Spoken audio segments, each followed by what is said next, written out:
O Lord, I am thy servant, and the son of thy handmaid, thou hast broken my bonds in sunder. I will offer to thee the sacrifice of praise.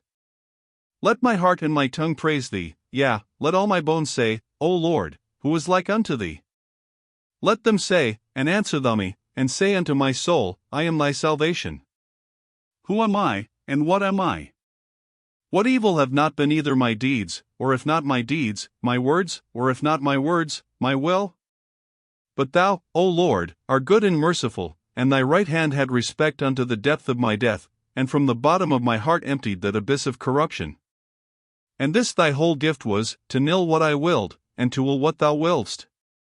But where through all those years, and out of what low and deep recess was my free will called forth in a moment, whereby to submit my neck to thy easy yoke, and my shoulders unto thy light burden, O Christ Jesus, my helper and my Redeemer? How sweet did it at once become to me, to want the sweetnesses of those toys! And what I feared to be parted from, was now a joy to part with. For thou didst cast them forth from me, thou true and highest sweetness. Thou castest them forth, and for them enteredst in thyself, sweeter than all pleasure, though not to flesh and blood, brighter than all light, but more hidden than all depths, higher than all honor, but not to the high in their own conceits. Now was my soul free from the biting cares of canvassing and getting, and weltering in filth, and scratching off the itch of lust. And my infant tongue spake freely to thee, my brightness, and my riches, and my health, the Lord my God. And I resolved in thy sight, not tumultuously to tear, but gently to withdraw the service of my tongue from the marts of lip labor, that the young, no students in thy law, nor in thy peace, but in lying dotages and law skirmishes, should no longer buy at my mouth arms for their madness.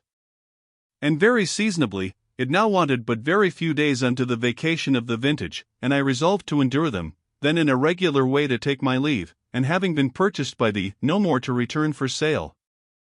Our purpose then was known to thee, but to men, other than our own friends, was it not known. For we had agreed among ourselves not to let it out abroad to any, although to us, now ascending from the valley of tears, and singing that song of degrees, thou hadst given sharp arrows, and destroying coals against the subtle tongue, which as though advising for us, would thwart, and would out of love devour us, as it doth its meat.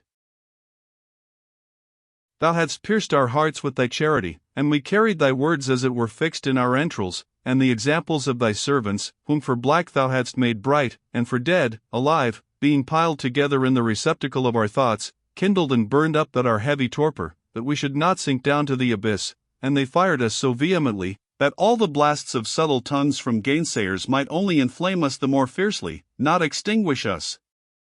Nevertheless, because for thy name's sake which thou hast hallowed throughout the earth, this our vow and purpose might also find some to commend it, it seemed like ostentation not to wait for the vacation now so near, but to quit beforehand a public profession, which was before the eyes of all, so that all looking on this act of mine, and observing how near was the time of vintage which I wished to anticipate, would talk much of me, as if I had desired to appear some great one.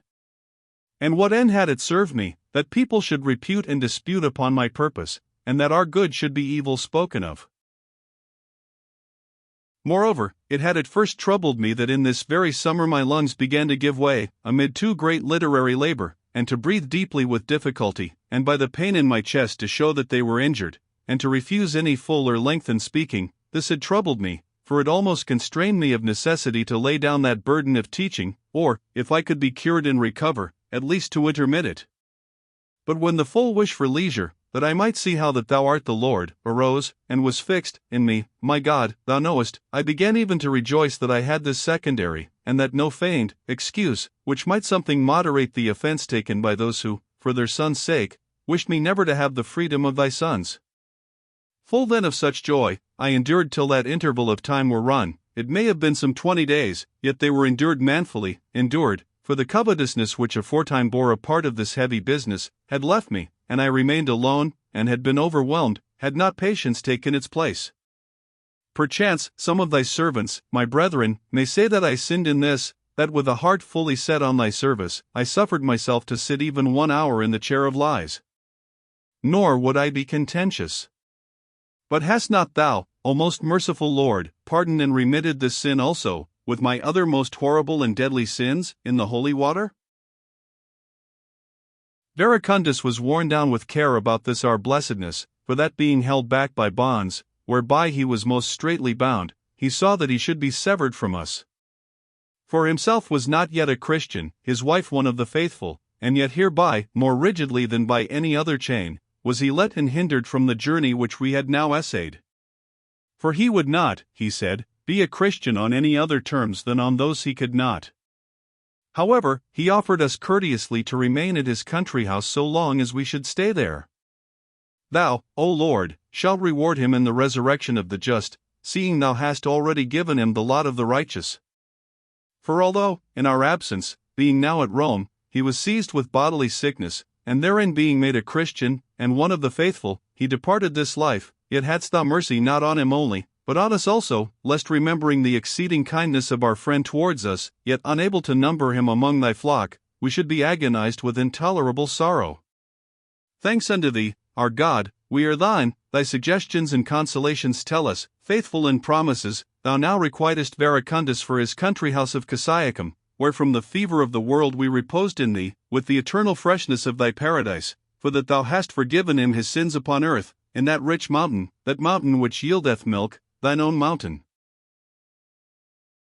He then had at that time sorrow, but nebridious joy. For although he also, not being yet a Christian, had fallen into the pit of that most pernicious error, believing the flesh of thy Son to be a phantom, yet emerging thence, he believed as we did, not as yet endued with any sacraments of thy church, but a most ardent searcher out of truth. Whom, not long after our conversion and regeneration by thy baptism, being also a faithful member of the Church Catholic, and serving thee in perfect chastity and continence amongst his people in Africa, his whole house having through him first been made Christian, didst thou release from the flesh, and now he lives in Abraham's bosom. Whatever that be, which is signified by that bosom, there lives my Nebridius, my sweet friend, and thy child, O Lord, adopted of a freed man, there he liveth. For what other place is there for such a soul? There he liveth, whereof he asked much of me, a poor inexperienced man. Now lays he not his ear to my mouth, but his spiritual mouth unto thy fountain, and drinketh as much as he can receive, wisdom in proportion to his thirst, endlessly happy. Nor do I think that he is so inebriated therewith, as to forget me, seeing thou, Lord, whom he drinketh, art mindful of us. So were we then, comforting Verecundus, who sorrowed, as far as friendship permitted, that our conversion was of such sort, and exhorting him to become faithful, according to his measure, namely, of a married estate, and awaiting Nebridius to follow us, which, being so near, he was all but doing, and so, lo! Those days rolled by at length, for long and many they seemed, for the love I bear to the easeful liberty, that I might sing to thee, from my inmost marrow, my heart hath said unto thee, I have sought thy face, Lord, will I seek? Now was the day come wherein I was indeed to be freed of my rhetoric professorship, whereof in thought I was already freed. And it was done. Thou didst rescue my tongue, whence thou hadst before rescued my heart. And I blessed thee, rejoicing, retiring with all mine to the villa.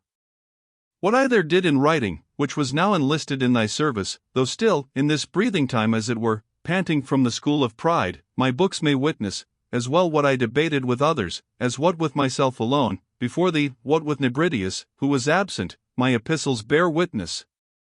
And when shall I have time to rehearse all thy great benefits towards us at that time, especially when hasting on to yet greater mercies? For my remembrance recalls me, and pleasant is it to me, O Lord, to confess to thee, by what inward goads thou tamest me, and how thou hast evened me, lowering the mountains and hills of my high imaginations, straightening my crookedness, and smoothing my rough ways, and how thou also subduedst the brother of my heart, Alypius, unto the name of thy only begotten, our Lord and Saviour Jesus Christ, which he would not at first vouchsafe to have inserted in our writings. For rather would he have them savour of the lofty cedars of the schools, which the Lord hath now broken down, than of the wholesome herbs of the church, the antidote against serpents. Oh, in what accents spake I unto thee, my God, when I read the Psalms of David, those faithful songs, and sounds of devotion, which allow of no swelling spirit, as yet a catechumen, and a novice in thy real love, resting in that villa, with Alypius a catechumen, my mother cleaving to us, in female garb with masculine faith, with the tranquility of age, motherly love, Christian piety. Oh, what accents did I utter unto thee in those psalms, and how was I by them kindled towards thee, and on fire to rehearse them, if possible, through the whole world, against the pride of mankind. And yet they are sung through the whole world, nor can any hide himself from thy heat. With what vehement and bitter sorrow was I angered at the Manichees! And again I pitied them, for they knew not those sacraments, those medicines, and were mad against the antidote which might have recovered them of their madness. How I would they had then been somewhere near me, and without my knowing that they were there, could have beheld my countenance, and heard my words, when I read the 4th Psalm in that time of my rest, and how that psalm wrought upon me, when I called, the God of my righteousness heard me, in tribulation thou enlargedst me. Have mercy upon me, O Lord, and hear my prayer. Would that what I uttered on these words, they could hear, without my knowing whether they heard, lest they should think I spake it for their sakes. Because in truth neither should I speak the same things, nor in the same way, if I perceived that they heard and saw me, nor if I spake them would they so receive them, as when I spake by and for myself before thee, out of the natural feelings of my soul. I trembled for fear, and again kindled with hope, and with rejoicing in thy mercy, O Father, and all issued forth both by mine eyes and voice, when thy good Spirit turning unto us, said, O ye sons of men, how long slow of heart? Why do ye love vanity, and seek after leasing? For I had loved vanity, and sought after leasing. And thou, O Lord, hadst already magnified thy Holy One, raising him from the dead, and setting him at thy right hand, whence from on high he should send his promise, the Comforter, the Spirit of truth. And he had already sent him, but I knew it not, he had sent him, because he was now magnified, rising again from the dead, and ascending into heaven. For till then, the Spirit was not yet given, because Jesus was not yet glorified. And the prophet cries out, How long, slow of heart? Why do ye love vanity, and seek after leasing? Know this, that the Lord hath magnified his Holy One. He cries out, How long? He cries out, Know this, and I so long, not knowing, loved vanity, and sought after leasing, and therefore I heard and trembled, because it was spoken unto such as I remembered myself to have been. For in those phantoms which I had held for truths, was there vanity and leasing, and I spake aloud many things earnestly and forcibly, in the bitterness of my remembrance. Which would they had heard, who yet love vanity and seek after leasing? They would perchance have been troubled, and have vomited it up, and thou wouldest hear them when they cried unto thee, For by a true death in the flesh did he die for us, who now intercedeth unto thee for us. I further read, Be angry, and sin not. And how was I moved, O my God, who had now learned to be angry at myself for things past, that I might not sin in time to come? Yea, to be justly angry, for that it was not another nature of a people of darkness which sinned for me, as they say who are not angry at themselves, and treasure up wrath against the day of wrath, and of the revelation of thy just judgment. Nor were my good things now without, nor sought with the eyes of flesh in that earthly sun, for they that would have joy from without soon become vain, and waste themselves on the things seen and temporal, and in their famished thoughts do lick their very shadows. Oh, that they were wearied out with their famine, and said, Who will show us good things? And we would say, and they hear, The light of thy countenance is sealed upon us. For we are not that light which enlighteneth every man, but we are enlightened by thee, that having been sometimes darkness, we may be light in thee. Oh, that they could see the eternal internal, which having tasted, I was grieved that I could not show it them, so long as they brought me their heart and their eyes roving abroad from thee, while they said, Who will show us good things? For there, where I was angry within myself in my chamber, where I was inwardly pricked, where I had sacrificed, slaying my old man and commencing the purpose of a new life, putting my trust in thee, there hadst thou begun to grow sweet unto me, and hadst put gladness in my heart. And I cried out, as I read this outwardly, finding it inwardly. Nor would I be multiplied with worldly goods, wasting away time, and wasted by time, whereas I had in thy eternal simple essence other corn, and wine, and oil. And with a loud cry of my heart I cried out in the next verse, O in peace, O for the selfsame. O what said he, I will lay me down and sleep, for who shall hinder us, when cometh to pass that saying which is written, Death is swallowed up in victory. And thou surpassingly art the selfsame, who art not changed, and in thee is rest which forgetteth all toil, for there is none other with thee, nor are we to seek those many other things, which are not what thou art, but thou, Lord, alone hast made me dwell in hope. I read, and kindled, nor found I what to do to those deaf and dead, of whom myself had been, a pestilent person, a bitter and a blind bawler against those writings, which are honeyed with the honey of heaven, and lightsome with thine own light, and I was consumed with zeal at the enemies of this scripture. When shall I recall all which passed in those holy days? Yet neither have I forgotten, nor will I pass over the severity of thy scourge, and the wonderful swiftness of thy mercy. Thou didst then torment me with pain in my teeth, which when it had come to such height that I could not speak, it came into my heart to desire all my friends present to pray for me to thee, the God of all manner of health. And this I wrote on wax, and gave it them to read. Presently, so soon as with humble devotion we had bowed our knees, that pain went away. But what pain? Or how went it away? I was affrighted, O my Lord, my God, for from infancy I had never experienced the like. And the power of thy nod was deeply conveyed to me, and rejoicing in faith, I praised thy name. And that faith suffered me not to be at ease about my past sins, which were not yet forgiven me by thy baptism. The vintage vacation ended, I gave notice to the Milanese to provide their scholars with another master to sell words to them, for that I had both made choice to serve thee, and through my difficulty of breathing and pain in my chest was not equal to the professorship. And by letters I signify to thy prelate, the holy man Ambrose, my former errors and present desires, begging his advice what of thy scriptures I had best read, to become readier and fitter for receiving so great grace. He recommended Isaiah the prophet, I believe, because he above the rest is a more clear foreshower of the gospel and of the calling of the Gentiles.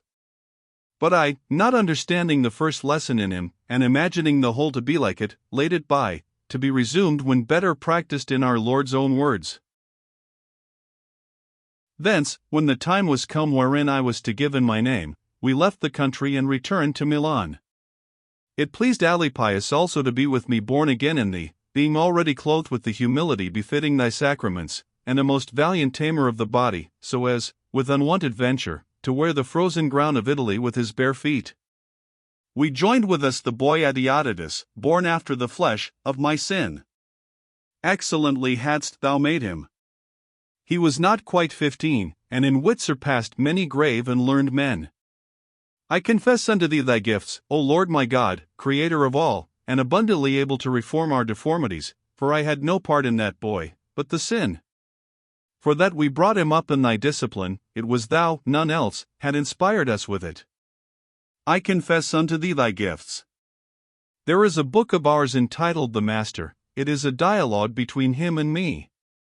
Thou knowest that all there ascribed to the person conversing with me were his ideas, in his 16th year. Much besides, and yet more admirable, I found in him. That talent struck awe into me. And who but thou could be the workmaster of such wonders? Soon didst thou take his life from the earth, and I now remember him without anxiety, fearing nothing for his childhood or youth, or his whole self. Him we joined with us, our contemporary in grace, to be brought up in thy discipline, and we were baptized, and anxiety for our past life vanished from us. Nor was I sated in those days with the wondrous sweetness of considering the depth of thy counsels concerning the salvation of mankind. How did I weep, in thy hymns and canticles, touched to the quick by the voices of thy sweet attuned church!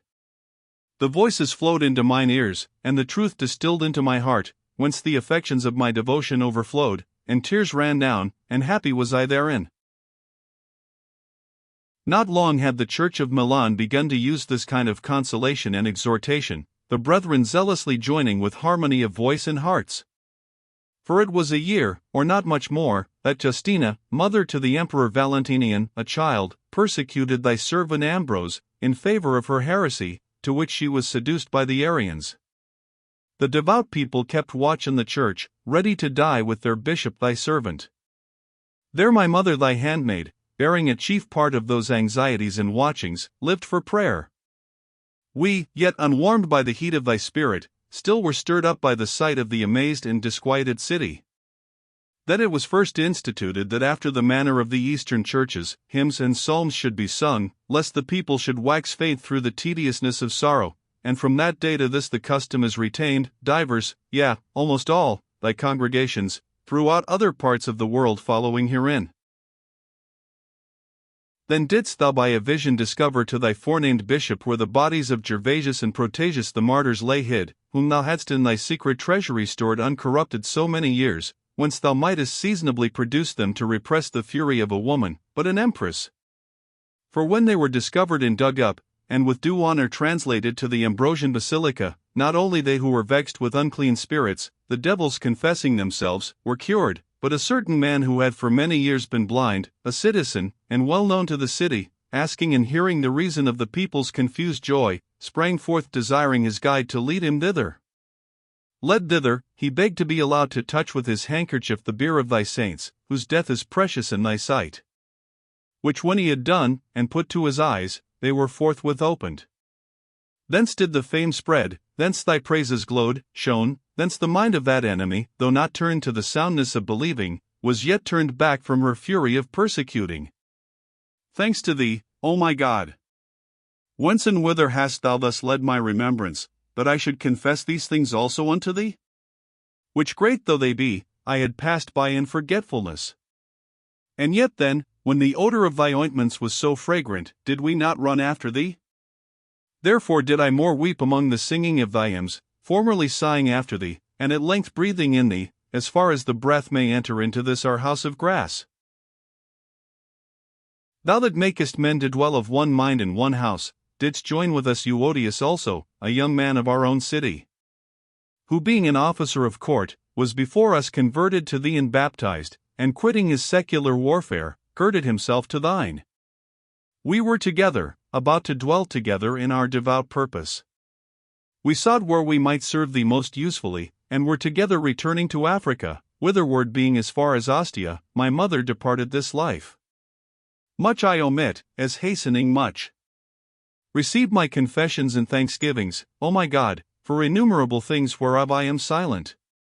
But I will not omit whatsoever my soul would bring forth concerning that thy handmaid, who brought me forth, both in the flesh, that I might be born to this temporal light, and in heart, that I might be born to light eternal.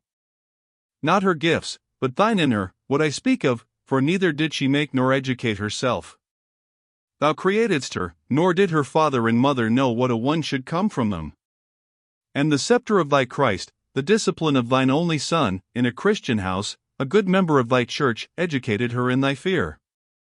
Yet for her good discipline was she wont to commend not so much her mother's diligence, as that of a certain decrepit maidservant, who had carried her father when a child, as little ones used to be carried at the backs of elder girls.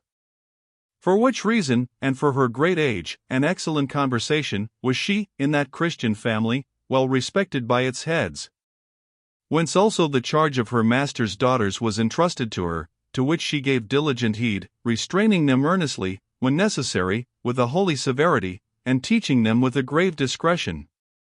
For, except at those hours wherein they were most temporally fed at their parents' table, she would not suffer them, though parched with thirst, to drink even water, preventing an evil custom, and adding this wholesome advice: Ye drink water now, because you have not wine in your power, but when you come to be married, and be made mistresses of cellars and cupboards, you will scorn water, but the custom of drinking will abide. By this method of instruction, and the authority she had, she refrained the greediness of childhood, and molded their very thirst to such an excellent moderation that what they should not, that they would not. And yet, as thy handmaid told me her son, there had crept upon her a love of wine. For when, as the manner was, she, as though a sober maiden, was bidden by her parents to draw wine out of the hogshead, holding the vessel under the opening, before she poured the wine into the flagon, she sipped a little with the tip of her lips, for more her instinctive feelings refused. For this she did, not out of any desire of drink, but out of the exuberance of youth, whereby it boils over in mirthful freaks, which in youthful spirits are wont to be kept under by the gravity of their elders. And thus by adding to that little, daily littles, for whoso despiseth little things shall fall by little and little, she had fallen into such a habit as greedily to drink off her little cup brimful almost of wine. Where was then that discreet old woman, and that her earnest countermanding? Would aught avail against a secret disease, if thy healing hand, O Lord, watched not over us? Father, mother, and governors absent, thou present, who createdst, who kiest, who also by those set over us, workest something towards the salvation of our souls, what didst thou then, O my God? How didst thou cure her? How heal her?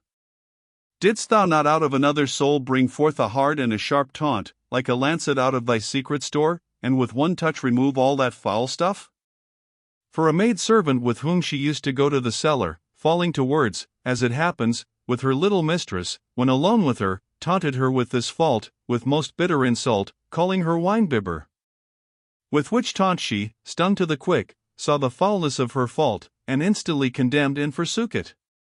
As flattering friends pervert, so reproachful enemies mostly correct. Yet not what by them thou doest, but what themselves purposed, dost thou repay them. For she in her anger sought to vex her young mistress, not to amend her, and did it in private, either for that the time and place of the quarrel so found them, or lest herself also should have anger, for discovering it thus late. But thou, Lord, governor of all in heaven and earth, who turnest to thy purposes the deepest currents, and the ruled turbulence of the tide of times, didst by the very unhealthiness of one soul heal another, lest any, when he observes this, should ascribe it to his own power, even when another, whom he wished to be reformed, is reformed through words of his. Brought up thus modestly and soberly, and made subject rather by thee to her parents, than by her parents to thee, so soon as she was of marriageable age, being bestowed upon a husband, she served him as her lord, and did her diligence to win him unto thee, preaching thee unto him by her conversation, by which thou ornamentedst her, making her reverently amiable, and admirable unto her husband. And she so endured the wronging of her bed as never to have any quarrel with her husband thereon. For she looked for thy mercy upon him, that believing in thee, he might be made chaste. But besides this, he was fervid, as in his affections, so in anger, but she had learned not to resist an angry husband, not in deed only, but not even in word. Only when he was smoothed and tranquil, and in a temper to receive it, she would give an account of her actions, if haply he had over hastily taken offense. In a word, while many matrons, who had milder husbands, yet bore even in their faces marks of shame, would in familiar talk blame their husbands' lives, she would blame their tongues, giving them, as in jest, earnest advice, that from the time they heard the marriage writings read to them, they should account them as indentures, whereby they were made servants, and so, remembering their condition, ought not to set themselves up against their lords. And when they, knowing what a choleric husband she endured, marveled that it had never been heard, nor by any token perceived, that Patricius had beaten his wife, or that there had been any domestic difference between them, even for one day, and confidentially asking the reason, she taught them her practice above mentioned. Those wives who observed it found the good, and returned thanks; those who observed it not, found no relief, and suffered. Her mother-in-law also, at first by whisperings of evil servants incensed against her, she so overcame by observance and persevering endurance and meekness, that she of her own accord discovered to her son the meddling tongues whereby the domestic peace betwixt her and her daughter-in-law had been disturbed, asking him to correct them. Then, when in compliance with his mother, and for the well-ordering of the family, he had with stripes corrected those discovered, at her will who had discovered them, she promised the like reward to any who, to please her, should speak ill of her daughter-in-law to her, and none now venturing, they lived together with a remarkable sweetness of mutual kindness.